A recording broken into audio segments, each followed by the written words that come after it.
तमहं वन्दे परमानन्दमाधवम्।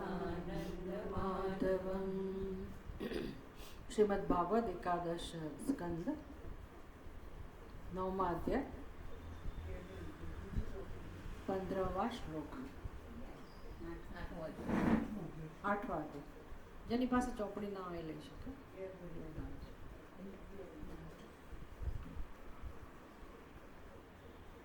15वां श्लोक 8वां अध्याय 15वां श्लोक 102 पाना नंबर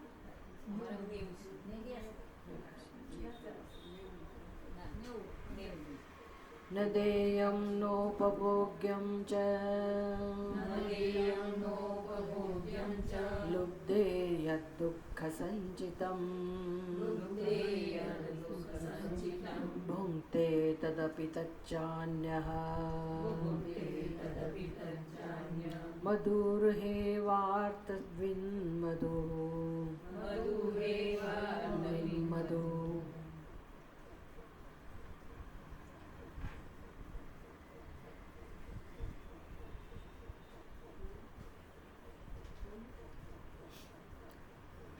अवधूत जी हमें सिखा रहे हैं। वैसे तो यदु राजा को उपदेश दे रहे हैं, लेकिन उनके माध्यम से हमें बोध प्राप्त हो रहा है। हम अपने जीवन में क्या सीख सकते हैं?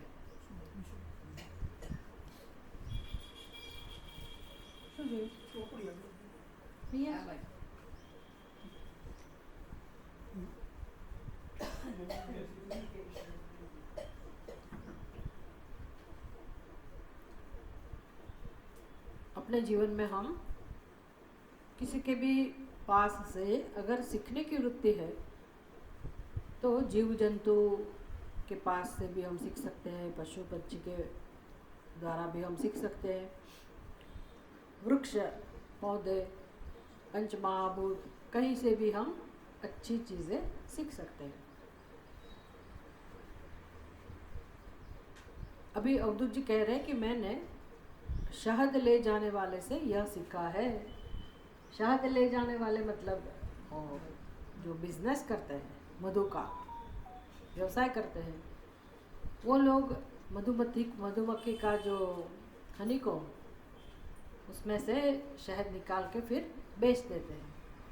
तो ऐसा व्यक्ति जो है व्यवसाय करने वाला मधु का, शहद का, उससे सीखने जैसा क्या है?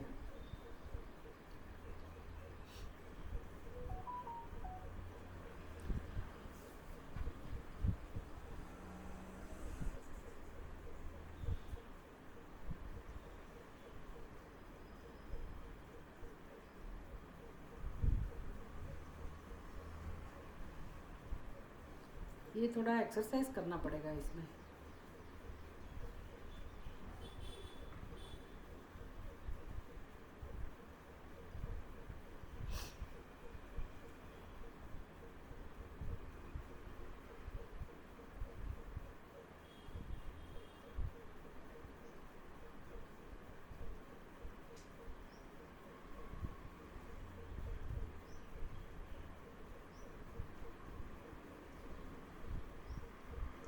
मधुमक्खियों से सीखना है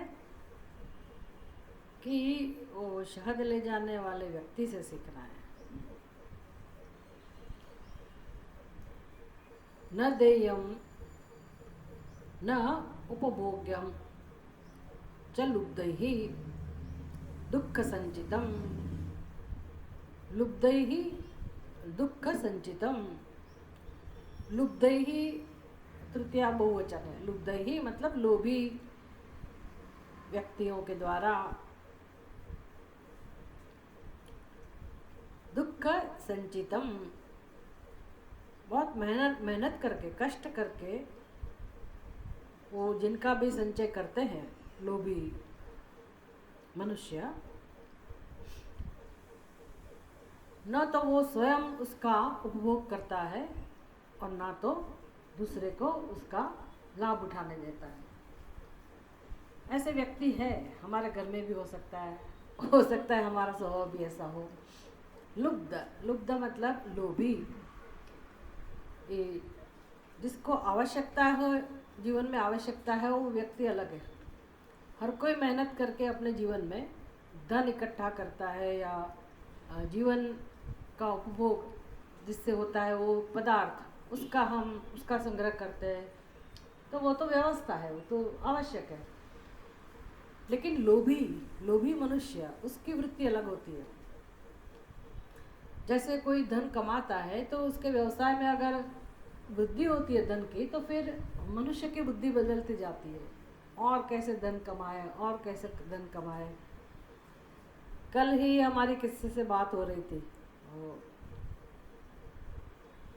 कोई बहन थी, लंदन में है, तो बात कर रही थी कि यहाँ बिजनेस करना हो तो ये फूड का मतलब रेस्टोरेंट खोलना, वो बहुत कमाई होती है उसमें, और इतना फ़ायदा होता है, लेकिन पूरा दिन उसमें लगाना पड़ता है।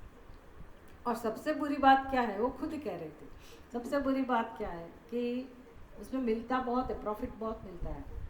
फिर जितना ज़्यादा मिलता है तो हमारी बुद्धि हम ग्रीडी बन जाते हैं कि बस पैसे कमाते रहो। तो पहले उसने शुरू किया होगा, फिर उसको लगा कि नहीं भाई ये तो थोड़ा डेंजरस है, मामला है, मतलब हमारी बुद्धि ऐसी हो गई, हम भी लोभी हो गए, तो फिर ना तो हम घर को देख पाएंगे, ना घर के लोगों को देख पाएंगे, ना किसी की देखभाल कर पाएंगे, ना उनके साथ हम प्रेम से बैठेंगे, साथ में रहेंगे, क्योंकि उधर कोई छुट्टी होती ही नहीं है, नो हॉलीडे। पूरा दिन अगर ये व्यवसाय में आप गए तो पूरा दिन उसमें ही लगे रहना है, सुबह से शाम तक। और फिर आप एक बार उसके अंदर घुसते हैं, फिर बाहर नहीं निकल पाते। क्यों नहीं निकल पाते? बहुत पैसा मिलता है फिर ये बनाओ, ये ऐसे बनाओ, वैसे बनाओ, और बस दिमाग उसमें ही लगा रहता है, और फिर छोड़ने को मन नहीं करता है, क्योंकि पैसे खूब मिलते हैं। तो पैसे का ऐसा प्रभाव है, धन का सबके ऊपर ऐसा स्वाभाविक प्रभाव है। अगर हम सावधान नहीं रहे तो बस थोड़ा पैसा मिलता है जिस व्यवसाय में, वो तरीका आ गया, हम उसके ऊपर हमारी ग्रिप आ गई, हम थोड़े कुशल हो गए, तो फिर ज़्यादा से ज़्यादा कैसे हम धन कमाए, यही एक बुद्धि में रहता है। दुनिया में यही तो एक बात सीखने जैसी है ना, कि लोग भागते रहते, धन कमाओ, प्रतिष्ठा कमाओ, कीमती वर्ष अपने जीवन के उसके पीछे लगा देते हैं। धन कमाना कोई बुरी बात नहीं है, लेकिन उसकी कोई मर्यादा होनी चाहिए, कि बाउंड्री, भाई किसके लिए कमाना है, क्या करना है। अगर वो धन का उपयोग हम नहीं करें, हमारे स्वजन नहीं करें, उसका हम कोई फ़ायदा ना उठाए, उपयोग ना करें। वैसे भी कोई भी धन की 3 प्रकार की गति होती है, ये शास्त्र समझाते हैं हमें। 3 प्रकार की गति होती है, या तो आप खुद धन का उपभोग करें, या तो आप सत्कर्म में लगाए धन को, नहीं तो फिर उसका नाश हो ही जाएगा अपने आप। 3 गति है उसकी। तो व्यक्ति को क्या उपयोग करना है, कौन सी गति, अपने जो मेहनत करके धन कमाया, तो पहला उपाय अगर है कि धन कमा के खुद एंजॉय करो, खुद भूखते रहो, आनंद करो, तो ऐसा भी व्यक्ति कर सकता है। संतोष मिल सकता है कि हमने धन कमाया और हमने अपने मेहनत की कमाई का उसका उपयोग किया, आनंद किया,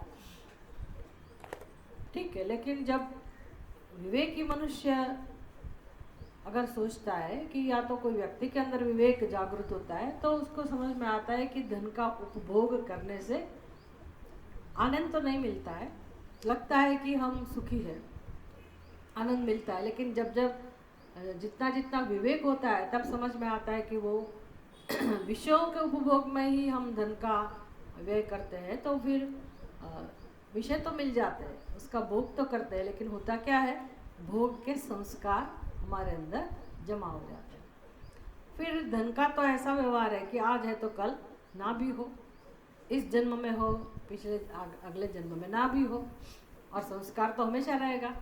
फिर धन नहीं होगा और अंदर लालसा रहेगी, तो फिर विषय प्राप्त नहीं हुए तब भी दुख है।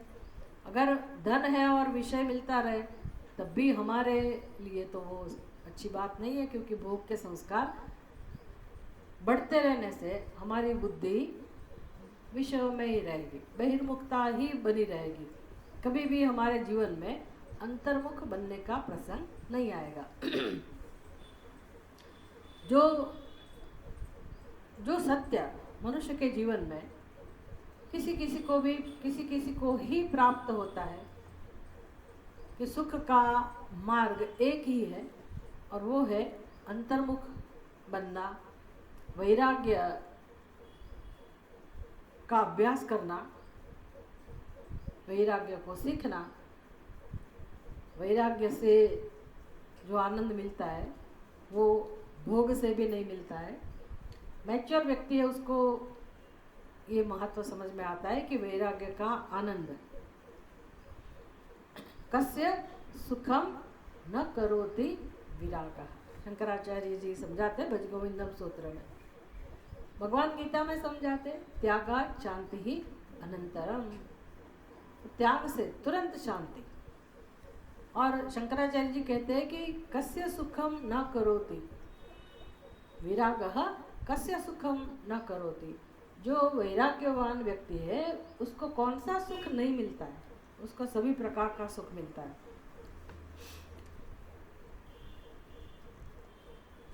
फिर वैराग्य का मतलब समझना पड़ेगा, उसका अर्थ वो समझे, उसका महत्व हमारे जीवन में आए, तभी धीरे धीरे हम आत्मा का महत्व, परमात्मा का महत्व हम समझ सकते हैं, और अंतर्मुख बन के फिर हमारा कल्याण का जो मार्ग है उस मार्ग से हम आगे बढ़ सकते हैं। इसके अलावा दूसरा कोई मुक्ति का मार्ग है ही नहीं। तो मनुष्य अगर ये नहीं समझता है, और फिर अगर ये विवेक नहीं है, तो लोभ तो स्वाभाविक है, सबके हृदय में लोभ तो स्वाभाविक है। लोभ स्वाभाविक क्यों है? धन के प्रति क्यों लोभ? खाली धन के प्रति ही लोभ हो ऐसा नहीं, विषयों के प्रति भी लोभ होता है, प्रतिष्ठा में भी लोभ होता है। वित्तेषणा, पुत्रेषणा और लोकेषणा, 3 प्रकार की कामनाएं होती है हमारी बुद्धि में, हमारे अंतःकरण में। अगर विवेक नहीं है तो ये कामनाओं में वृद्धि आती ही रहेगी, कामनाएं बढ़ती ही रहेगी। कामनाएं बढ़ती रहेगी तो स्वाभाविक है लोभ वृत्ति बढ़ती रहेगी, और चाहिए और चाहिए, ले लो ले लो ले लो। कितना भी हमारे पास हो, लेकिन अगर मिल ही जाता है तो हम ले ही लेते हैं इकट्ठा करते ही रहते हैं, कभी काम में आएगा कभी काम में आएगा। घर में देखो तो सब भरा रहता है, किचन में देखो, यहाँ देखो, हम कोई भी चीज़ मतलब किसी को देते नहीं है, काम में आएगा काम में आएगा। ये वृत्ति स्वाभाविक है सबके अंदर, क्योंकि ये पहले के संस्कार ही ऐसा है व्यक्ति के अंदर कि ये बाहर से जो विषय है वो हमारे काम के हैं, उससे हमें सुख मिलता है, और हम खुद सुख के अनुभव की आवश्यकता वाले हैं। मतलब हमें सुख का अनुभव चाहिए, वो हमारी आवश्यकता है, क्योंकि हम दुखी हैं। और जीवन में सुखी तभी होते हैं जब हमारे पास अधिक से अधिक धन हो, विषय हो। एक मानसिकता बन गई बस कि धन ज़्यादा होने से हम सिक्योर है, हम मतलब कभी भी उपभोग कर सकते हैं, तो ज़्यादा से ज़्यादा मिलता रहे, हमें धन मिलता रहे, विषय मिलता रहे, ऐसी एक मानसिकता सबके अंदर है। तो हमें सिखाते हैं कि लोभी व्यक्ति, मैंने कहा ना कि जो व्यक्ति धन का संचय करता है और धन का उपयोग करता है वो तो ठीक है, चलो उसने कुछ तो अनुभव किया, विषयों का उपभोग किया जीवन में, वो भी उपदेश नहीं है, ये सही है ऐसा कहने का तात्पर्य नहीं है। पर जब लोभी की बात करनी है तो उसके कंपैरिजन में, उसकी तुलना में वो मनुष्य ने अपने धन का उपयोग तो कर लिया, लेकिन ये लोभी व्यक्ति की हालत कैसी है उसका वर्णन कर रहे हैं कि इकट्ठा करता रहता है। आपने देखा होगा कि ऐसी व्यक्ति क्या करती है, ना तो खुद धन का उपयोग करता है या करती है, ना तो अपने बच्चों को या माता पिता को या स्वजनों को, उनके लिए वो धन का उपयोग वो किसी को करने ही नहीं देगा। क्या ज़रूरत है, क्या ज़रूरत है, चला लो, जैसा है ऐसा चला लो। तो धन इकट्ठे करते रहते हैं। ऐसे लोभी व्यक्ति की बात यहाँ है कि लोभी पुरुष जिस पदार्थ का बड़े दुख से संग्रह करते हैं। ये मधुमक्खी भी बहुत मेहनत करती है ना, फिर मधु इकट्ठा करती है, करती ही रहती है, करती ही रहती है। अभी यहाँ उसका दृष्टांत दिया इसलिए, मधुमक्खी जो भी करती है वो बेचारी हमारे जैसा तो नहीं करती है वो उसकी आवश्यकता अनुसार ही करती है, लेकिन दृष्टांत दिया इसलिए हम उसका उपयोग करते हैं। पर हमें सीखना क्या है, लोभी वृत्ति, अपने हृदय में जो लोभी वृत्ति है उसको, उसकी तरफ ध्यान देना है कि लोभी पुरुष जिस पदार्थ का बड़े दुख से संग्रह करते हैं उसे वे न तो स्वयं भोगते हैं और न किसी दूसरे को देते हैं। ये तो सबको पता है, ना तो खुद उसका उपयोग करते हैं ना तो दूसरे को। दूसरे को मतलब अपने स्वजनों को, हाँ, अपने घर के लोगों को भी वो उसका उपयोग करने नहीं देते हैं। फिर होता क्या है, किसी की नज़र उसके ऊपर रहती है उसका जो धन है उसके ऊपर किसी की नज़र रहती है तो कोई ना कोई तो भोगता है, या तो फिर सरकार ले जाएगी वो दूसरी बात है,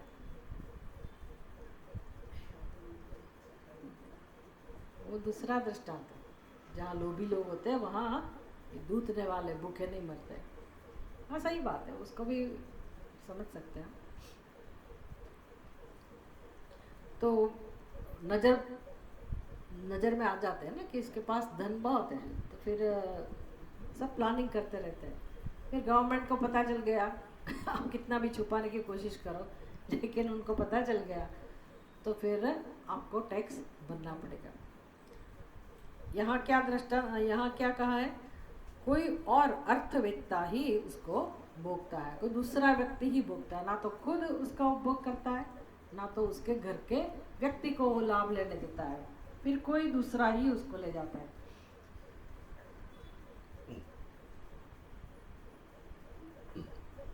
न देयम, उसकी फुटनोट है 1 नंबर, न ऊ, ओके, मुझे लगा कि क्या है, नो देयम ऐसा भी हो सकता है, न उदेयम न उपभोग्यम, ना तो उसने दिया ना तो उसने उपभोग किया। अगर दे देता, किसी को दे दिया, इसीलिए ह्रियादेयम, श्रियादेयम, भियादेयम, तैत्तरीय उपनिषद में ये आज्ञा है, उपदेश है कि मनुष्य के जीवन में ये कर्तव्य है कि दक्षिणा देना चाहिए। भियादेयम, अगर इच्छा नहीं है तो भी भय के कारण देना चाहिए, भय से देना चाहिए कि नहीं दिया तो मेरा पतन निश्चित है। नहीं देने से कैसे पतन होता है, भाई अपना कर्तव्य है और हमने नहीं किया तो वो कायदा काम में लगेगा, फिर सिद्धांत जो है। इसलिए भय से कि भाई नहीं हमारा कर्तव्य है, हमें वो करना चाहिए। कोई लोग क्या करते हैं, सन्यासी को भोजन देते हैं, भोजन पे बुलाते हैं, फिर दक्षिणा नहीं देते। ब्राह्मण को बुलाएंगे, कुछ यज्ञ यागादि करवाएंगे, लेकिन दक्षिणा नहीं देंगे, तो ये तो पाप लगेगा ना उसको। तो नियम है, दक्षिणा देना चाहिए, भय के कारण भी देना चाहिए, भले इच्छा नहीं हो, मन तो नहीं करता है। होटल में आप लाखों रुपयों का पेमेंट कर देंगे धड़ाधड़, लेकिन वहाँ आश्रम में गए, कहीं कुछ सत्कर्म में देना है, किसी ब्राह्मण को देना है, तो जल्दी हमारे वहाँ क्यों देने का, ऐसी वृत्ति होती है। भियादेयम, श्रियादेयम, रियादेयम, रियादेयम मतलब शर्म, लोग क्या कहेंगे, उसको ध्यान में रख के भी देना चाहिए, लेकिन देना तो चाहिए ही, ऐसा आदेश है। न देयम, लेकिन ये व्यक्ति देने में मानता ही नहीं है, तो अगर वो उसने नहीं दिया तो फिर उसकी गति, धन की गति तो जो होनी है वही होती है। या तो आप उपभोग करो उपभोग भी करो और दान में भी दो। दान में देने से क्या होता है, हमारे पास से तो पैसा चला जाता है ना, नुकसान होता है ना, ऐसा होता है, नुकसान होता है ऐसा लगता है कि हमारे हाथ से चला गया, लेकिन वो गया कहाँ, कहाँ गया? यही ईश्वर सृष्टि में ही गया ना, जिसको देना चाहिए उसको दिया है, तो वो तो एक सत्कर्म हुआ। तो ये सत्कर्म, उसका फल किसको मिलेगा? देने वाले को ही मिलेगा ना, कि लेने वाले को मिलेगा? लेने वाले को तो बहुत मुश्किल है, लेने वाले को पचाना पड़ता है, सबको तो पचा नहीं सकते। देने वाले को पुण्य मिलता है, तो पुण्य काम में आएगा कि नहीं आएगा? अपने को काम में आएगा, या तो फिर नेक्स्ट जनरेशन, अपने कुटुंब के, परिवार के सभ्यों को काम में आएगा, या तो फिर आफ्टर डेथ, दूसरे जन्म में, भविष्य में, वहाँ कहीं काम में आएगा। तो ये धन का सदुपयोग हुआ। या तो खुद के लिए अभी आप उपयोग करो, चलो भाई हमें तृप्ति हो गई, हमारे बच्चों को तृप्ति हो गई, इतना हमने उपभोग किया, तो ठीक है, भले अज्ञान के कारण हम ऐसा मानते हैं कि हमें सुख मिला, लेकिन फिर भी मिला तो सही। फिर उसका फल तो दूसरा है, भोग वृत्ति बढ़ती है, वो तो एक अलग बात है, लेकिन चलो हमारे लिए उपयोग तो कर लिया। दूसरा दिया किसी को, तो वो भी हमें ही काम में आएगा भविष्य में। और तीसरी गति क्या है, हम चले जाएंगे, धन तो यही रहेगा, फिर हमें पता नहीं उस धन का क्या होगा, या तो कोई ले जाएगा, या ज़बरदस्ती किसी को देना पड़ेगा, दे के ही जाना पड़ेगा ना, क्या करेंगे?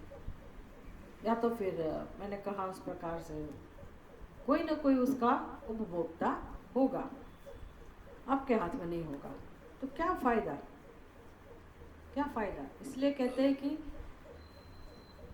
मनुष्य को जीवन में ये लोभ वृत्ति के प्रभाव में नहीं आना चाहिए। मधुमक्षिका से क्या सीखना है? मधुमक्षिकाओं के मधु को ले जाने वाले। अच्छा मधु मधु हेवार,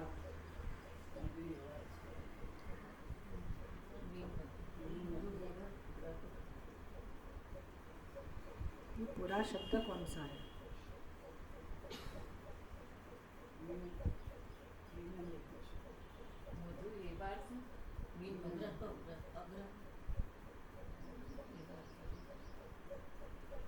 अर्थविन, अर्थविन,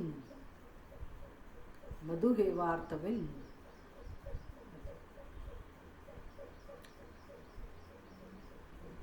तो शहद को बेच के धन कमाने वाले, उसको कहते हैं मधु हेवार्थविन।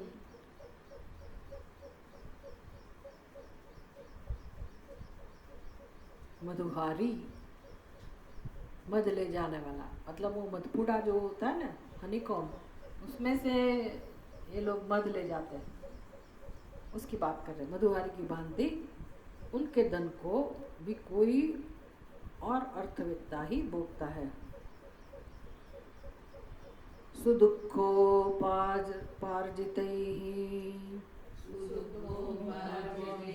वित्तैराशासानां गृहाशिपः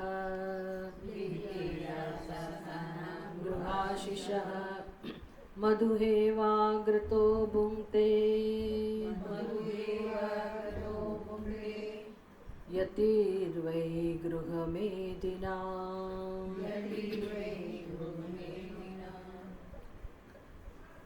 अच्छा, उसका शब्द है मधुहेव। मधुहेव, मधु बेचने वाला, मधु इकट्ठा करने वाला।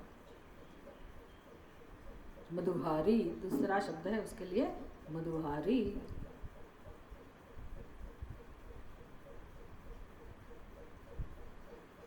अच्छा, ये दृष्टांत कौन सा है पता है? मधुहारी का दृष्टांत नहीं है, दृष्टांत तो मधुमक्खी का ही है। अभी ये तो एक अध्यारोप है, ऐसा हम कह सकते हैं कि मधुमक्खी, कौन सा अध्यारोप? मधुमक्खी मधु इकट्ठा करती है, शहद इकट्ठा करती है। इकट्ठा करना मतलब लोभ वृत्ति, संग्रह करना। सो संग्रह करके कौन करेगा? जिसके अंदर लोभ वृत्ति है। तो ऐसा कहते हैं कि मधुमक्खी बहुत मधु इकट्ठा करती रहती है ना अपने घर में। फिर होता क्या है, ना तो खुद खाती है उसने इकट्ठा ही किया ना तो खुद खाती है, ना तो अपने परिवार के सभ्य को ही खाता है। वो एक बना लिया। उसको हिंदी में क्या बोलते होंगे? मधुपूड़ा। उसको हिंदी में क्या बोलते हैं आप देख लेना। इंग्लिश में तो हनी कॉम्ब बोलते हैं, गुजराती में मधुपूड़ा बोलते हैं। तो मधुमक्खी का काम है मधु इकट्ठा करना। बस यही करती रहती है। तो हम देख सकते हैं कि वो खुद मधु नहीं खाती है, ला के जमा करती है बस। और सारी मक्खियाँ इकट्ठी होके जमा करती रहती है शहद को। अच्छा, उसका फिर परिणाम क्या आता है? किसी की नज़र में आ गया वो मधुपूड़ा।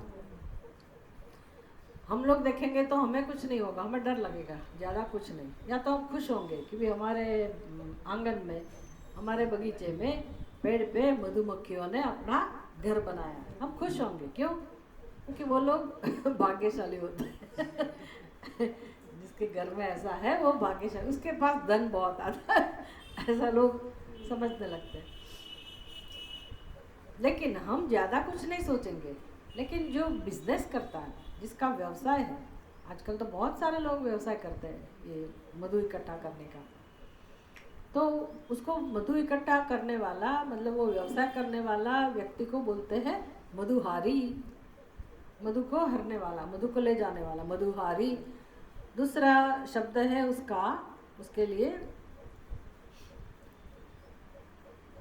दूसरा कौन सा शब्द है यहाँ श्लोक में? मधुहेव।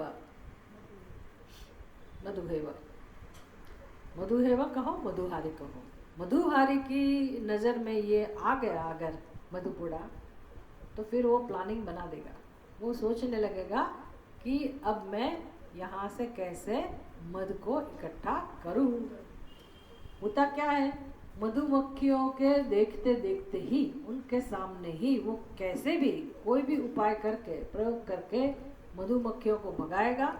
मधुमक्खियाँ देखती रहेगी और वो खुद उधर से मधु लेके या तो खुद खाएगा या तो फिर वो बेचेगा। तो कौन उपभोक्ता रहा मधु का? मधुमक्खी तो ना। तो एक खुद मधुमक्खी जो फूल से मधु इकट्ठा करती थी वो भी उपभोग नहीं कर पाई, उसने उपयोग नहीं किया। ना तो दूसरी मधुमक्खियाँ उस परिवार में जो भी थी उसने भी उसका उपभोग नहीं किया। कौन था उपभोग करने वाला? थर्ड पर्सन, तीसरा ही कोई। इसको कहते हैं कोई और अर्थवेत्ता। अर्थवेत्ता मतलब उसका लाभ प्राप्त करने वाला कोई और ही होता है। मधुमक्खियों से मैंने ऐसा सीखा। और दूसरे ऐसा कह रहे, मतलब लोभ वृत्ति जीवन में कुछ काम की नहीं है। आप इकट्ठा करते रहोगे तो किसी की नज़र में तो आएंगे ही हम। इनके पास बहुत कुछ है, धन हो या कोई सामग्री हो, कुछ भी हो, पता तो चल ही जाएगा किसी न किसी को। फिर उसकी नज़र हमारे देखते देखते ही वो लोग या तो चोरी हो जाएगी, हम कुछ कर नहीं पाएंगे, कोई दूसरा ही उसका उपभोक्ता होगा। इसलिए हमें समझा रहे हैं कि जीवन में मेहनत करके जो भी आप कमाते हैं वो उसकी मर्यादा होनी चाहिए। कितना कमाओ भाई, खुद उसका उपयोग कर सके। ज़्यादा इकट्ठे करने में, वैसे सीखने वाली बात है, ये समझने वाली बात है। सबके जीवन में आजकल, आप लोगों की बात नहीं है, आप तो भी कहाँ जाएंगे आपके बच्चे नहीं कमाते तो आपको जाना पड़ेगा कमाने के लिए, वो अलग बात है। फिर भी लोग कमाते थे, आपको पता नहीं है, घर बैठे लोग कमाते हैं। बहनें भी काम करती रहती है कि ये करो वो करो। पैसा कमाने का तरीका कैसे, किसी न किसी तरीके से वो ढूंढ लेते और फिर बस पैसे कमाने में तो जीवन उसका पूरा हो जाता है। पैसा कमाना गलत बात नहीं है, पैसा कमाना गलत बात नहीं है। आजकल के बच्चे देखो, सुबह से चले जाएंगे अपने जॉब पे जाएंगे या बिजनेस के लिए निकल जाएंगे, सुबह चलेंगे जाएंगे सुबह में 8 बजे निकल जाएंगे, दूर दूर जाना पड़ता है, फिर आएंगे रात को देर से, और फिर वीकेंड में तो वो जो भी करते होंगे। लेकिन इतने सालों तक बस एक ही काम चलता है, काम पे जाना है, काम पे जाना है, काम पे जाना है। फॉरेन कंट्रीज में क्यों जाते हैं लोग, क्यों जाता है? यहाँ कम मिलता है ना पैसा, उधर कितना सारा मिलता है पैसा, जल्दी हम पैसा इकट्ठा कर ले। चलो अभी थोड़े साल चले गए, कोई बात नहीं, फिर वापस तो आना चाहिए ना। अपने माता पिता है, अपना देश है, देश के लिए कुछ कर सकते हैं, माता पिता के लिए कुछ कर सकते हैं, या यहाँ आके हम ऐसा कुछ बिजनेस कर सकते हैं कि अपना एंजॉय करें लाइफ में, जो भी करना है शांति से रहे। लेकिन ऐसा किसी को विचार नहीं आता है, कमाते रहो कमाते रहो कमाते रहो। 25 साल की उम्र में कमाने का शुरू किया तो 60 साल तक यही लगातार चलता रहता है।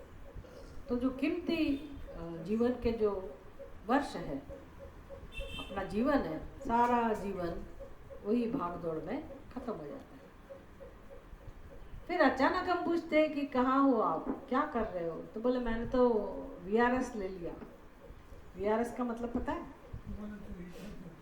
मैं तो रिटायर हो गया। VRS मतलब वॉलंटरी। क्यों, क्या हो गया भाई, क्यों? पहले तो क्लास में नहीं आते थे, क्लास में आने वालों की बात कर रहे हो। उसमें यही हालत है तो दूसरे की तो पूछो ही मत, दूसरे तो कभी दिखेंगे ही नहीं। क्लास में आने वाले लोग, जब हम उसको डांटते थे कि भाई हफ्ते में एक बार आपके लिए क्लास ले रहे, वो यंग एज के जो है ना उनकी बात कर रहे, तब आप आते नहीं थे। अभी अचानक VRS ले लिया, बोले हाँ मुझे वो स्टैंड डलवाना पड़ा।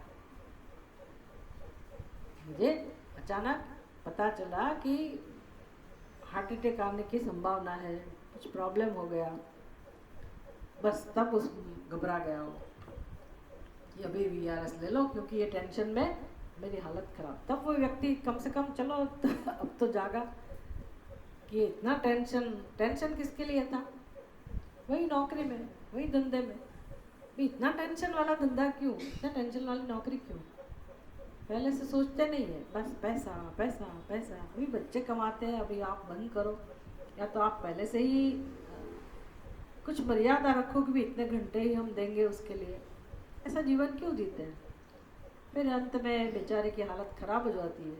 अभी 60 साल के नहीं हुए, 50-55 साल के हुए और उसने VRS ले लिया। अभी मैं कहीं नहीं जाता हूँ, कुछ नहीं करता हूँ। VRS ले लिया लेकिन सत्संग में आने का मन नहीं करेगा। वो नहीं करेगा। मैं ये इसलिए दृष्टांत दे रही हूँ कि ज़्यादा करके आजकल लोग ऐसा ही जीवन जीते हैं, पैसे के पीछे। कितना इकट्ठा करो, किस लिए कर रहे हैं इकट्ठा, कुछ सोचते नहीं है, बस पागलपन है। इकट्ठा करते रहो, कमाओ कमाओ कमाओ। तो कहाँ तक, किसके लिए? जीवन किसके लिए है? खुद जीवन का भी कोई महत्व है, अपनों का जीवन का भी महत्व है, साथ में रहने का भी महत्व है। क्या कमा के क्या करना?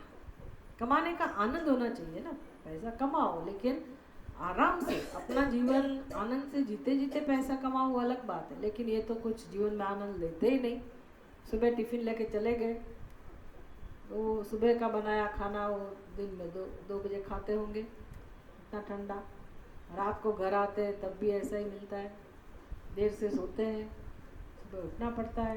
ना तो खाने का ठिकाना, बच्चे सो जाते हैं जब वो घर पे आते हैं तो बच्चे को नहीं मिल पाते।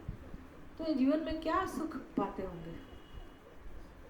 कोई आनंद नहीं लेते, लेकिन सोचते नहीं है, बस कमाना चाहिए कमाना चाहिए कमाना चाहिए। ऐसी व्यवस्था है आजकल, तो बहुत खराब परिस्थिति है। तो ऐसे हमें सोच के अपने जीवन में कुछ परिवर्तन लाके यहाँ से सीखना है। उसमें ऐसा नहीं है कि कुछ समझ में नहीं आया है, आपको ऐसा लगता है कि इसमें कुछ समझ में नहीं आता है? ऐसा है, सोचने से सब समझ में आता है, लेकिन सोचना ही नहीं है, दौड़ना ही है सबको, दौड़ते रहना है बस। तो हमें सिखा रहे हैं कि भी धन कमाइए, जितना भी आपको मर्जी है भले कमाइए, लेकिन किसके लिए कमा रहे हैं? कुछ आनंद लीजिए, उसका जीवन का आनंद लीजिए, पूरा जीवन उसके पीछे मत व्यतीत कर दीजिए।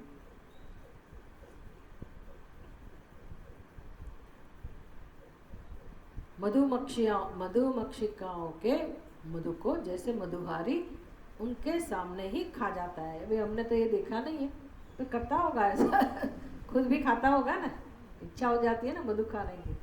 मधुमक्खियाँ बेचारी, मेहनत किसने की? मधुमक्खी ने। और खाता कौन है? मधुहारी। क्या हालत होती है देख, चलो वो तो मधुमक्खी तो बेचारी बुद्धू है, उसको पता नहीं चलेगा कि हमने मेहनत की और ये खा जाता है, लेकिन पैसा कमाने की मेहनत किसने की? हमने की, और गवर्नमेंट ले जाती है, हम देखते रहते हैं या तो फिर हमारे पीछे उसका जो भी उपयोग होता होगा भगवान जाने। तो ऐसी स्थिति जीवन में नहीं आनी चाहिए।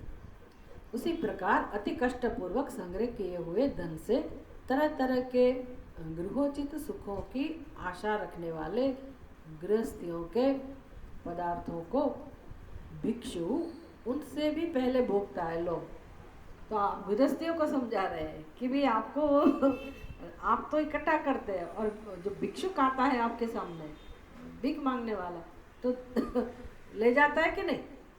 तो भोगता कौन है? मेहनत आप करते हो और उपभोग तो जब ज़्यादा कमाए तब वो आपके पास अपेक्षा रखता है ना, जब कमाओ नहीं तो वो भिखारी भिक्षुक कैसे ले जाएगा? गृहस्थियों के पदार्थों का भिक्षु उनसे पहले ही भोगता है, क्योंकि गृहस्थ के लिए स्वयं भोजन करने से पूर्व भिक्षु या ब्रह्मचारी को भोजन करने का विधान है। क्योंकि गृहस्थियों को तो क्या करना पड़ेगा, उसका तो नियम है उसके जीवन का कि भाई आप पहले भोजन करो, उसके पहले कर्तव्य क्या है? किसी को भिक्षा में दो। तो जब पता ही है कि मुझे भिक्षा में देना ही पड़ेगा, नहीं मैं तो देता ही नहीं हूँ किसी को, मैं तो नहीं देती हूँ, तो फिर क्या है? क्या कहोगे? इसलिए हम नहीं देते, हम भिक्षा में बुलाते ही नहीं किसी को, हम देते ही नहीं। हम क्यों दें? किसने कहा? भगवान गीता में क्या कहते हैं? स्तेन एव सह। अगर आपने गाय को भी एक रोटी नहीं दी, कोई भिक्षुक को कुछ भोजन नहीं दिया, ये तो आजकल सब चलता है, लेकिन हमारे पुराने जो कल्चर है, संस्कार है, ट्रेडिशन है, उसमें तो रिवाज है, गृहस्थी का कर्तव्य है कि सबसे पहले किसी को भिक्षा देनी चाहिए। स्वामी दयानंद जी हमें बहुत हंसाते थे कथा सुनाकर, क्योंकि साउथ में तो ये बहुत ही पक्का नियम था कि भिक्षा देनी ही देनी है आपको, भोजन करने से पहले आपको किसी को भिक्षा देनी पड़ेगी। तो क्या करेंगे गृहस्थी लोग? भोजन करने के लिए बैठेंगे ना, उसके पहले अपना दरवाज़ा खोलेंगे और फिर बाहर जाके जोर से वो चिल्लाएंगे, कोई बाकी है, कोई भोजन में बाकी है तो आ जाओ, बुलाना पड़ता है। और आजू बाजू ऐसे ब्रह्मचारी है, बटुक है, सन्यासी है, वो लोग तो घूमते ही रहते हैं, उनका टाइम है भोजन का, भिक्षाटन करने का। तो गृहस्थियों को बुलाना पड़ेगा कि कोई बाकी है, अगर वो अपने आप नहीं आया तो वैसे आ जाते हैं, लेकिन आप बिना उनको भिक्षा दिए भोजन नहीं कर सकते, ये नियम है। आजकल वो नियम किसी के ध्यान में नहीं है, लेकिन गीता में भगवान कहते हैं कि जो अपने लिए खाना बनाता है, क्या शब्द प्रयोग होता है उसके लिए? स्तेन एव सह। मतलब ये उसका गृहस्थी का जीवन नष्ट हो जाता है, उसको कोई फायदा नहीं मिलता है, ऊपर से पाप लगता है। तो फिर वो पति पत्नी, दक्षिण भारत में उसकी कथा है कि वो पति पत्नी ने तो ऐसा निश्चय कर लिया था कि हम तो किसी को नहीं देंगे, हम क्यों दें? हम 4 रोटी बनाते हैं, 2 पति की दो पत्नी की, किस बचेगा तो देंगे ना। हम बनाते ही इतना ही है कि कोई आएगा तो क्या देना उसको, इसलिए हम देना भी नहीं चाहते, हम इसलिए ऐसा ही इतना ही बनाते हैं। अब करें क्या, सोसाइटी में रहना है, पहले जैसा अभी जैसा है ऐसा तो था नहीं कि चलो फ्लैट में सब लोग रह रहे। पहले तो एक वो शेरी बोलते हैं ना, गली, उसमें रहते हैं, तो लोग आपस में बात करते हैं कि देखो ये मतलब ये फैमिली ने कभी किसी को भिक्षा नहीं दी, तो अच्छी बात नहीं है, तो सब देते हैं तो उसको भी देना चाहिए। लेकिन ये कभी भी नहीं देने वाले थे, नहीं देते थे। एक दिन एक भिक्षुक ने ठान ली कि मैं यहाँ ही भिक्षा लूँगा, ये लोग मुझे कभी नहीं देते, मैं यहाँ जाके ही रहूँगा। उसने क्या, वो ट्रिक क्या करते थे पता है, अपना भोजन का जब समय होता था ना, वो दरवाजा खोल के जोर से आवाज लगाएंगे कोई बाकी है, और धड़ाम करके बंद करके अंदर आ जाएंगे बिना कोई अभी कोई सुने आए उसके पहले वो दरवाजा बंद करके। मतलब आजू बाजू के पड़ोसियों को लगता था कि उसने आवाज लगा दी, ऐसा नहीं कि वो नहीं बुलाया, बोल भी सकते हैं हमने बुलाया था लेकिन कोई आया ही नहीं, लेकिन कोई आए उसके पहले ही धड़ाम से वो दरवाजा बंद कर देते थे। अभी वो बेचारा भिक्षुक सोचता था कि मैं जाऊँ तो कैसे जाऊँ, ये लोग तो ऐसा ही करते हैं। फिर उसने एक दिन दरवाजे के पीछे वो छुप गया, उसने बस सोच लिया कि मैं यहाँ ही भिक्षा लूँगा आज तो दरवाजे के पीछे छुप गया। उसको पता था कि ये ऐसा करेगी, अभी वो करेगी या करेगा जो भी है। जैसे उसने 12 बजे का समय हुआ, दरवाज़ा खोला और उसने आवाज़ लगाई कि कोई बाकी है, तो प्रकट हो गया भिक्षुक, दरवाजे के पीछे खड़ा था ना, वो सीधा प्रकट हो गया कि मैं बाकी हूँ। अब क्या करें ना तो बोल नहीं सकते। फिर चलो अंदर बुलाया उसको, अंदर बुलाया। अभी दोनों परेशान हो गए पति पत्नी, तो देना ही पड़ेगा, अब तो ना नहीं बोल सकते। फिर उसने भिक्षुक को बोला कि चलो आप बैठिए थोड़ी देर, अभी हम खाना बनाते हैं, आप तब तक आप वेट कीजिए। उसने बोला कोई बात नहीं। अच्छा, फिर पति पत्नी अंदर गए।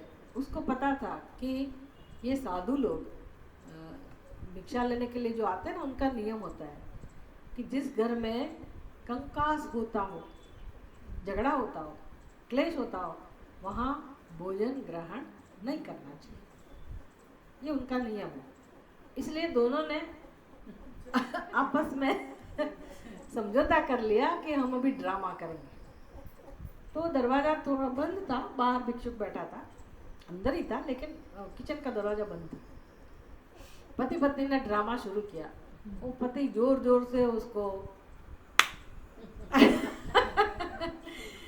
बाहर वाले को लगेगा कि यहाँ मारपीट शुरू हो गई है, और वो पत्नी जोर जोर से बेचारी रोने लगी और वो मारता रहा। मारपीट शुरू हो गई और एक दूसरे को गाली गलौज सब शुरू हो गया। अभी भिक्षुक को लगा कि अब क्या करे, उसको पता तो था कि ये ड्रामा कर रहे हैं, ड्रामा कर रहे हैं। तो भिक्षुक ने भी क्या किया, वो भी स्मार्ट था। वो एक छत थी उस ऊपर, वो हम लोग मालिया बोलते हैं ना, ऐसी एक जगह थी, वो उधर छुप गया।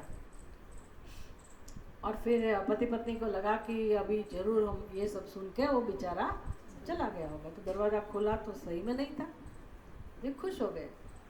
फिर दोनों आपस में बातचीत शुरू की कि देखा मैंने बिना पीटे तुमको कैसे पीटा।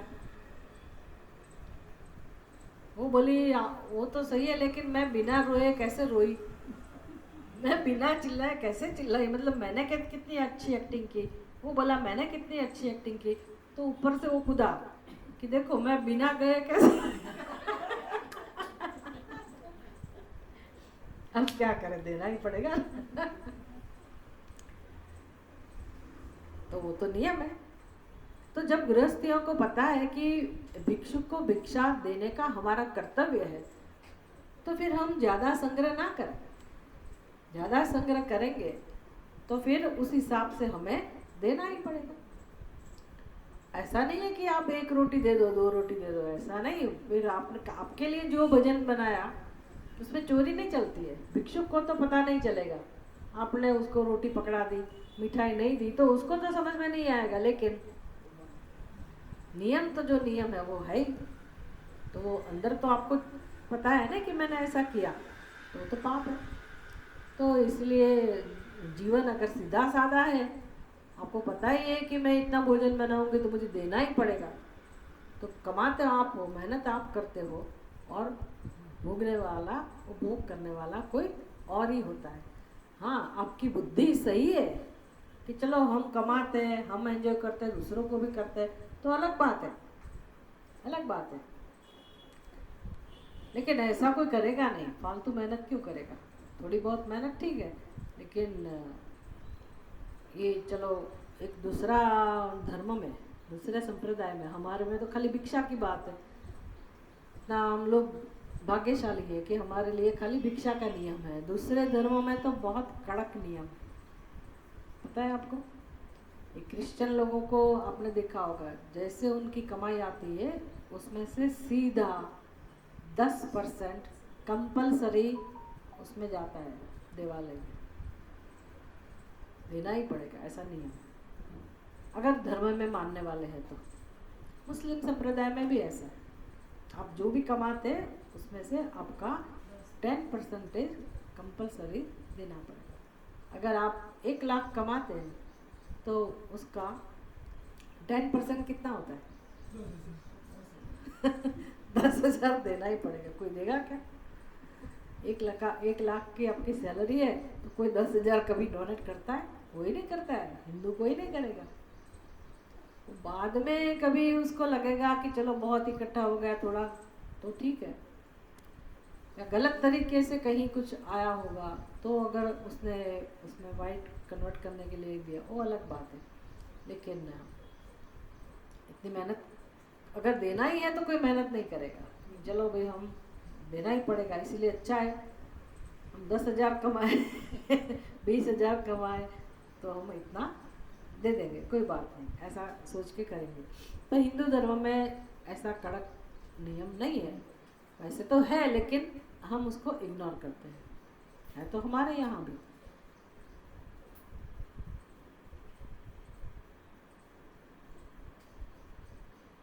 शोभा अपनी होनी चाहिए, शोभनीय होना चाहिए। हम जो दक्षिणा देते हैं ना, वो जब भी हम दक्षिणा देते हैं तो हमारे स्टेटस को, हमारा जो भी स्थान है उसको शोभा देने वाली स्थिति, मतलब उस प्रकार से दक्षिणा देनी चाहिए कि कृतकृत्यता का अनुभव हो। हमारे पास करोड़ों रुपया और हम 500 रुपया पकड़ा दें और हम समझे कि ये दक्षिणा में दे दिया, तो वो शोभनीय नहीं है, शोभनीय नहीं है। दक्षिणा के लिए तो अपना स्टेटस एक दिखाना चाहिए कि नहीं, भगवान ने हमें दिया है और हम खुश हैं देने के लिए। ऐसा दिमाग, ऐसी समझ हो तो अलग बात है। हम कमाते हैं जरूर, मेहनत करते हैं, लेकिन दक्षिणा या तो ऐसे भिक्षु को, साधु को या भिक्षुक को देने में हम नहीं मानते। तो फिर ये तो हमें उपदेश कहाँ, हमारे लिए तो कुछ है ही नहीं ये तो उन लोगों के लिए जो नियमों का पालन करते हैं, उनके लिए।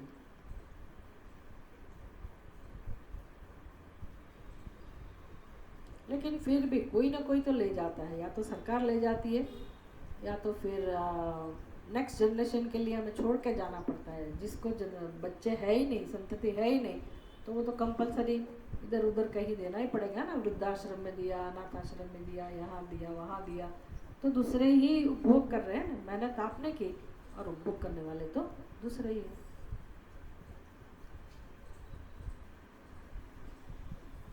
इसलिए यहाँ हिंदी ट्रांसलेशन में हमें समझ में आए, इसीलिए लिखा कि ये श्लोक का तात्पर्य क्या है, नहीं तो हमें कुछ समझ में नहीं आएगा। इसलिए कहते क्योंकि गृहस्थ के लिए स्वयं भोजन करने से पूर्व भिक्षु या ब्रह्मचारी को भोजन कराने का विधान है। आप सोचना कि आप कौन से दिन भिक्षु को भोजन कराते हैं, कौन से दिन कराते हैं? साल में एक दिन भी नहीं कराते। मैंने तो कभी किसी से इनविटेशन प्राप्त नहीं किया कि माता जी आ जाओ हमारे यहाँ भिक्षा ले लो, नेवर। इतने सालों में कोई नहीं पूछता है। बहुत पहले कहीं कभी कहीं गए होंगे, कोई नहीं पूछता है, वो गया ट्रेडिशन बिल्कुल, क्योंकि बोलने वाला नहीं है ना। हम अपना व्यवस्था कर लेते हैं, हमको लगता है कि बोलने की क्या बात है, भगवान देते हैं तो हमें क्यों बोलने का। लेकिन गृहस्थियों की फर्ज है ना, कर्तव्य है। एक साधु का जीवन हम उसकी रिस्पॉन्सिबिलिटी ले लें, गृहस्थी का कर्तव्य है। चलो हम भिक्षा पे नहीं बुलाते, लेकिन वो क्या खाते होंगे, क्या व्यवस्था होती है, किसी कोई पूछते हैं? कभी कभी नहीं पूछते। कभी कुछ बचा कुछ आया तो ये बनाए, ये ला के दे दिया, प्लास्टिक की थैली में दे दिया, प्लास्टिक के डिब्बे में दे दिया, पूछते भी नहीं ऐसा खाते हैं कि नहीं खाते। मैं ले लेती हूँ क्योंकि हमारे यहाँ बहुत सारी चिड़िया भी है और छोटे बच्चे भी है, तो कोई ना कोई तो ले लेगा, इसलिए मैं ना नहीं बोलती कि चलो भैया मैं जो भी मिलता है हम क्यों ना करें। लेकिन ये सब हमें सत्संग करते हैं तो हमारे अंदर कुछ अंदर जाना चाहिए कि हम अपने जीवन में इसमें से कौन से कर्तव्य का पालन करते हैं, है कि नहीं। खाली आनंद लेने के लिए नहीं है, हमें सीखना है कि हमारी भी कुछ जिम्मेदारी बनती है। कोई साधु अगर हमारे संपर्क में नहीं है तो भी हमें जाके कुछ पूछना चाहिए किसी को कि भाई हम कोई मदद कर सकते हैं कि नहीं कर सकते। जबकि मैं तो हूँ ही आपके कांटेक्ट में, लेकिन मुझे भी कोई नहीं बुलाता है भोजन पे। सही कह रहे हैं, मैं घबराना मत। ये तो चांस मिला मुझे इसलिए मैं बोलती हूँ। ग्राम्य गीतम न शृणुयाद यतिर्वनचर क्वचित् शिक्षेत हरिणाद बद्धान् मृगयोर्गीतमोहितात्। ये वैसे तो आगे आ गया है, फिर भी ऐसे चलो कुछ न कुछ तो सीखने को मिलता है। ग्राम्य गीतम न शृणुयात् यतिः वनचरः क्वचित् शिक्षेत हरिणाद बद्धान् मृग गीतमोहितं मृगयोः गीतमोहितात् गीतमोहितात् हरिणात् बद्धात् मृगयोः गीतमोहितात् शिक्षेत। ये संस्कृत भाषा अगर आती है, संस्कृत व्याकरण थोड़ा बहुत आता है तो आपको समझ में आ जाएगा कि पांचवी विभक्ति एक वचन, पंचमी एक वचन है। हरिणात् बद्धात् मृगयोः गीतमोहितात्, सब एक ही पद है, एक ही विभक्ति वाले पद है और विशेष्य विशेषण संबंध है। हरिणात् ये मुख्य शब्द है। हरिणात् हरि पांचवी विभक्ति, हरिण से, हिरण से, फ्रॉम डियर, हिरण से। कौन सा हिरण? बद्धात्, बद्धात् जो बंधा हुआ है बेचारा। हिरण तो कुत्ता फिरता रहता है ना, वो कैसे बंधा गया, किसने बांध लिया? तो एक तो वो पशु है मृगयोः, जो पशु है अबुध है। मृगयोः हरिणात्, वो कैसे बंध गया? गीतमोहितात्, वो मोह में फंस गया। किसके मोह में? गीत। गीत माने संगीत, कोई म्यूजिक, किसी प्रकार का वाद्य, उसकी आवाज सुनकर। हिरण को ना शब्द से प्रेम है, और पता है ना, शब्द स्पर्श रूप रस गंध 5 विषय है। तो जगत में सभी जो पशु पक्षी जो भी है उसको कोई ना कोई को किसी न किसी में आकर्षण रहता है, और बेचारे अबूझ है इसलिए फंस जाते हैं। फंसाने वाला कौन है? अपने आप नहीं फंसते, भगवान ने ऐसी व्यवस्था नहीं बनाई है कि वो फंस जाएंगे। मनुष्य क्रूर है, वो फंसाता रहता है अपने स्वार्थ के लिए। लेकिन उसको पता नहीं कि मैं खुद ही फंसा हुआ हूँ, ये पता नहीं है, दूसरे को फंसाता रहता है। हिरण को फंसाते हैं। हिरण के पास से कुछ मिलता होगा मनुष्य को, या तो उसके सींग में से कुछ प्राप्त होगा, पता नहीं क्या क्या, उसकी चमड़ी में से, मृग चर्मा। तो कोई ना कोई कारण से ये मनुष्य क्या करता है? हिरण को फंसाता है। कैसे फंसाएगा? कहते हैं कि जंगल में जो आदिवासी लोग हैं, खास करके शिकारी लोग, वो क्या करते हैं, अपने पैर में घुंघरू बांधते हैं, या तो अपने जो मुकुट होता है उसमें कांटे लगाते हैं, उसमें वो घुंघरू बांध देते हैं, और फिर वो एक साथ चलते हैं। तो चलते हैं तो इतनी सुंदर ध्वनि उत्पन्न होती है, तो वो ध्वनि को सुनकर हिरण उस दिशा में आ जाते हैं। फिर उसके पीछे पीछे जो शिकारी लोग हैं वो तैयारी रहते हैं, जैसे हिरण आता है उसको फिर वो उसके ऊपर बाण छोड़कर उसको फंसा देते हैं, बांध देते हैं। तो बेचारा एक हिरण अगर फंस गया है तो उससे आपको सीखना चाहिए, मनुष्य को, खास करके साधु को सीखना चाहिए। साधु का मतलब साधु सन्यासी का उसके लिए ही उपदेश ऐसा नहीं समझना। जो व्यक्ति अपने जीवन में ऊपर उठने की कोशिश करता है, संसार से ऊपर उठने की कोशिश कर रहा है, विवेकी मनुष्य, उसको उपदेश है।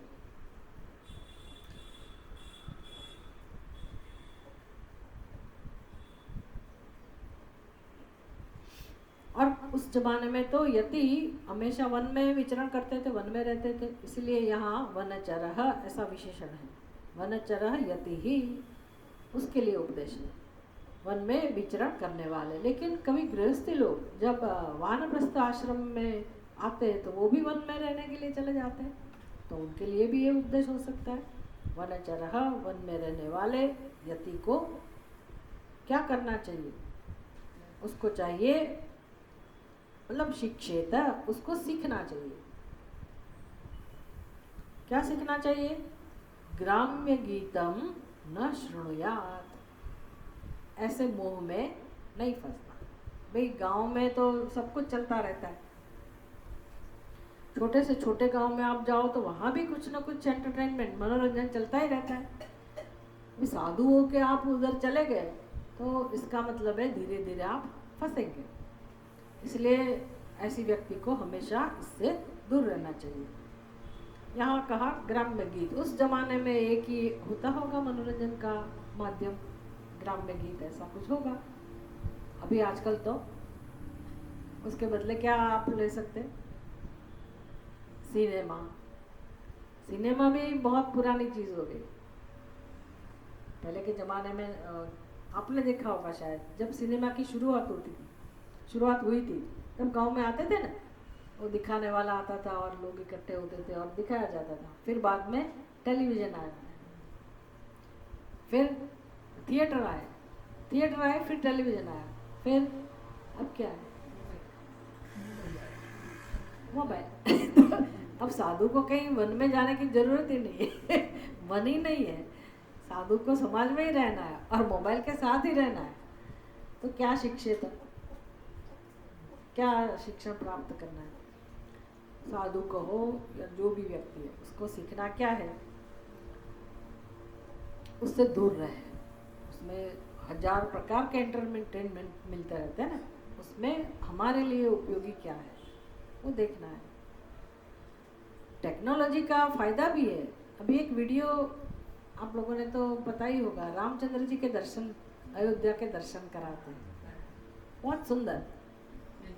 आपको हाँ बस जय श्री राम करके टच करना है तो सुंदर घंट बजेगा, राम जी का पट खुलेगा, फिर एक के अंदर प्रसाद चढ़ेगा, दूसरे से उसमें फूल भगवान के ऊपर होंगे, फूलों की बारिश होगी, फिर आरती शुरू होगी। ये टेक्नोलॉजी का बहुत बढ़िया उपयोग है कि घर बैठे आपको रामचंद्र जी के दर्शन हो जाते हैं। कोई भी द्वारकाधीश करना, ये सब होते हैं दिखाने, मतलब चैनल पे जाओ तो सब दिखने को मिलता है। लेकिन ये तो बिल्कुल कुछ करने की ज़रूरत ही नहीं है, वो बात अलग है। लेकिन सिनेमा भी मिलता है ना, सिनेमा भी दिखाने को मिलता है। आप अकेले रहते हो, बहुत समय है, चलो ये सिनेमा देख लो, वो देख लो।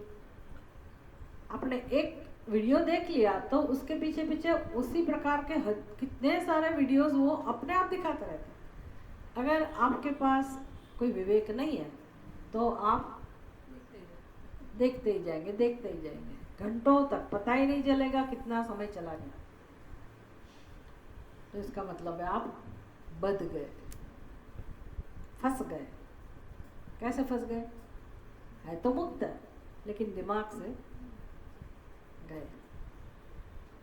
दिमाग का उपयोग करना था, कुछ चिंतन मनन में करना था, पढ़ाई में करना था, जप में करना था, कुछ भी सही दिशा में दिमाग का उपयोग करना था, लेकिन पूरा दिन उसमें चला जाता। कोई देखने वाला तो है नहीं, कोई पूछने वाला तो है नहीं, सबके पास मोबाइल है, आप क्या कर रहे हो क्या पता। घर में भी लगता है कि चलो ये व्यक्ति कुछ कर रहे होंगे, लेकिन कौन क्या देख रहा है, आपके बच्चे भी क्या कर रहे हैं, आपको कहाँ पता है। तो ये तो ज़्यादा सूक्ष्म हो गया है, पर उस जमाने का दृष्टांत देके हमको सिखाते हैं। नृत्यवादीत्र गीतानि जुषन् ग्राम्याणि योषिताम् आसां क्रीडनको वश्य ऋष्यशृङ्गो मृगीसुतः।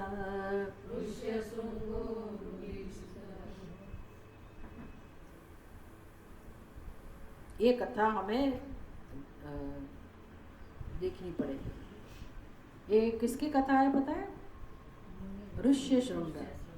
ऋष्यशृंग दृष्टांत दिया, आप ऐसे ही बात करते हो, ऐसा किसी को लगेगा कि आप तो ऐसे ही बात कर रहे हो, कहाँ कोई फंसा है कभी आज तक? हाँ, ये ऋषि फंस गए थे। ऐसे ही मनोरंजन, गाने बजाने वाले, स्त्रियों के नृत्य देखने सुनने से हरिणी पुत्र ऋष्यशृंग वो खुद फंस गए थे, वशीभूत होकर उनकी कठपुतली हो गए थे। ये हम नेक्स्ट क्लास में इसकी चर्चा करेंगे।